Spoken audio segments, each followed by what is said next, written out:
After more than 2 weeks of searching, police say a very specific anonymous tip led detectives back to this abandoned elementary school where they uncovered a shallow grave in the woods with remains that they believe to be those of Kada Scott. Now, the medical examiner, of course, is working to confirm the identity, and investigators are in touch with Scott's family. Now, keep in mind, this is the same location where officers say they found her debit card and phone case last week during that search. Meanwhile, attention is back on 21-year-old Keon King, the man already arrested in connection with Kada's disappearance. You see him there. Police say that he was previously charged in another alleged kidnapping back in January, but of course we know he walked free after posting cash bail. It's been a deeply unsettling few days since the world learned about Kada Scott's disappearance and the heartbreaking discovery of her remains in an old, abandoned schoolyard.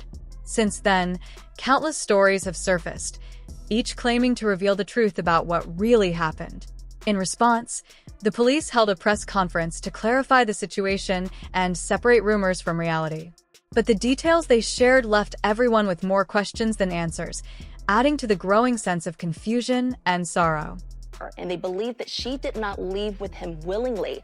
The suspect is being held on a $2.5 million bail, expected in court for his preliminary hearing next month. All eyes on this and whether he will have additional charges. Of course, authorities are investigating. Police confirmed that after Kada Scott's remains were discovered, the main suspect, Keon King, turned himself in.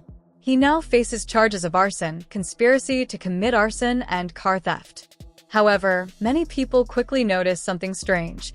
Despite the serious nature of the case, there was no mention of any charge related to her death. This left the public confused and uneasy, wondering if the full truth was still being kept from them or if justice had yet to be served.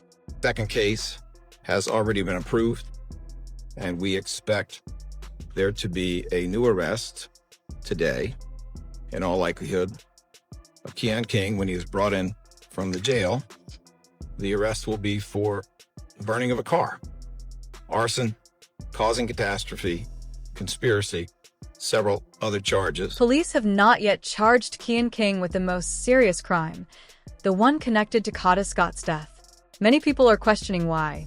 It seems strange that, despite everything that's come to light, authorities still haven't filed that charge.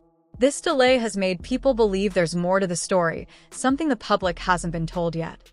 Recently, investigators revealed that they've been receiving several anonymous tips. Some of those tips suggest that Keon might not have acted alone. They claim an accomplice could have helped him carry out these crimes. What makes this even more shocking is that the alleged accomplice was reportedly a close friend of Kada and was secretly involved with Keon at the same time. This revelation has left everyone wondering if Kada's death was not just a random act of violence, but something planned, a betrayal born from jealousy and heartbreak. Could this have been a setup triggered by a complicated love triangle? When Kada Scott disappeared in early October, her friends and family immediately sensed that something was wrong. She wasn't the kind of person to leave without telling anyone. Kada was full of life, confident, caring, and loyal to those around her, even when they didn't always deserve it. Unfortunately, one of those people was Keon King. Their relationship had always been rocky. Friends described it as passionate but unstable. Despite the ups and downs, they continued talking right up until the day Kada vanished. Police later discovered text messages between them that revealed a strange mix of flirtation and tension. One message stood out. Kada jokingly told Keon to kidnap her again, and he replied, "Better be up to." Just a few hours after that exchange, Kada went missing. Her disappearance made headlines quickly. But it wasn't just another missing persons case. Kada vanished from her workplace, a nursing home equipped with cameras and strict attendance rules. She had clocked out early that day, yet no one noticed her leave. That detail puzzled investigators and made the case even more mysterious, raising countless questions about what really happened to Kada Scott and who might have helped make her. Heard about this, right? I asked my baby dad, I said, "Did you hear about this girl missing?" He said no. I told him, he was like, "Well, what makes her case so special? Like, why is she all over the news? Is she a missing person?" Now I think about it, like, you right. There's so many missing black girls. Why did she get all this media attention, right? I'm scrolling on TikTok, no bullshit. You really can't make this shit up. And you got to connect the dots. When it's messages, it's for a reason. I'm scrolling on TikTok and I see somebody say, everybody trying to figure out why this girl's missing, why she gets so much media attention when a whole bunch of black girls go missing. It's because she went missing at her fucking job. That is exactly why. You wanna know why? They trying to figure out why the fuck she clocked out early where she's at. Days turned into weeks, and the search for Kada Scott stretched across the city of Philadelphia.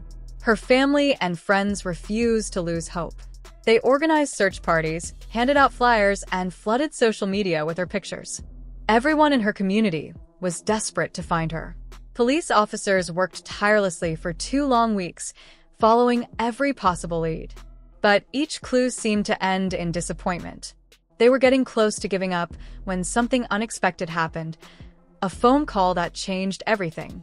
The call came from an anonymous person. This mystery caller told the police to check an old, abandoned place, the H. Lewis Middle School. Officers had already searched that location once and found nothing, so at first, they were unsure about going back. But the caller insisted that they would find something important in the wooded area behind the school. The tip sounded convincing enough for police to return and look again. When investigators arrived and began searching the forested area, their worst fears came true. They found human remains buried in a shallow grave. It didn't take long for detectives to suspect it was Kada, but official confirmation came only after DNA testing. The autopsy later confirmed that she had been killed, turning what was once a missing persons case into a full-blown homicide investigation.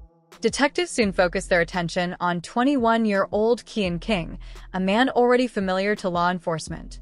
They discovered that Keon's cell phone had been in the same area as Kada's phone just before hers stopped sending signals. Investigators also tracked his movements between her workplace on Rodney Street and his home on Belmar Terrace. Then came a crucial piece of evidence, surveillance footage showing a man who looked exactly like Keon carrying a large, heavy object that police now believe was Kada's body. What made things even more disturbing was that Keon had already been connected to another kidnapping case involving a different woman. That case was still pending when Kada disappeared. Before police could arrest him, Keon turned himself in, admitting to kidnapping Kada, but denying that he had killed her. However, when detectives reviewed the surveillance footage more closely, they noticed something strange. There wasn't just one person in the video. A second figure appeared near the scene, and investigators believe it was a woman. Soon after, social media exploded with rumors. A woman named Gabby, who claimed to be a friend of Keon, stepped forward and admitted that she had given him Kada's address. Gabby said that was the only thing she did and insisted she didn't know what Keon planned. Since Keon was already in custody, she didn't think it was necessary to go to the police.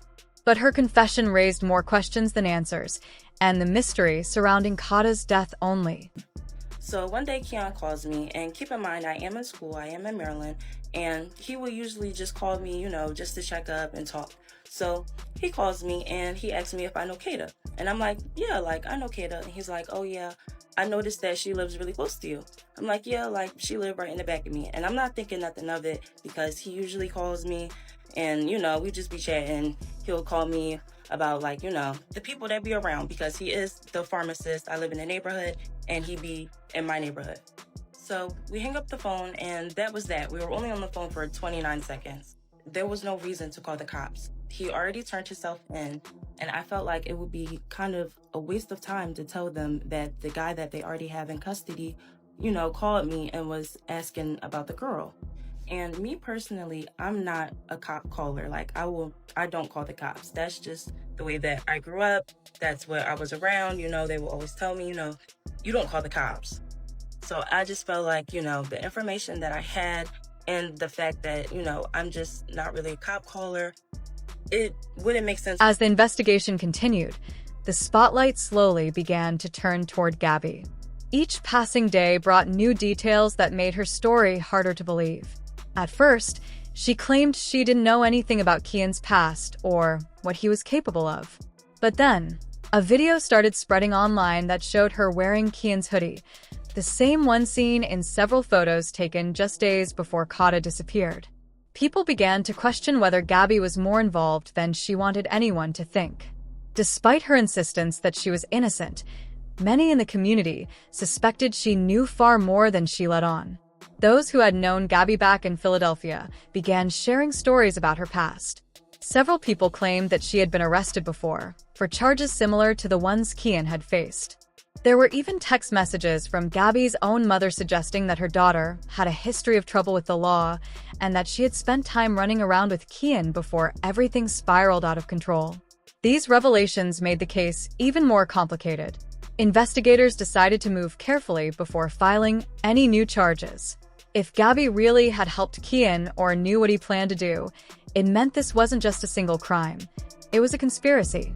The police wanted to be absolutely sure before charging anyone else. That's why Keon still hadn't been officially charged with taking Kada's life. The evidence pointed to something bigger, possibly involving more than one person. Meanwhile, people in the community were heartbroken and furious. Many pointed out how often young Black women go missing and how many of their stories end without answers or justice. Kada's case struck a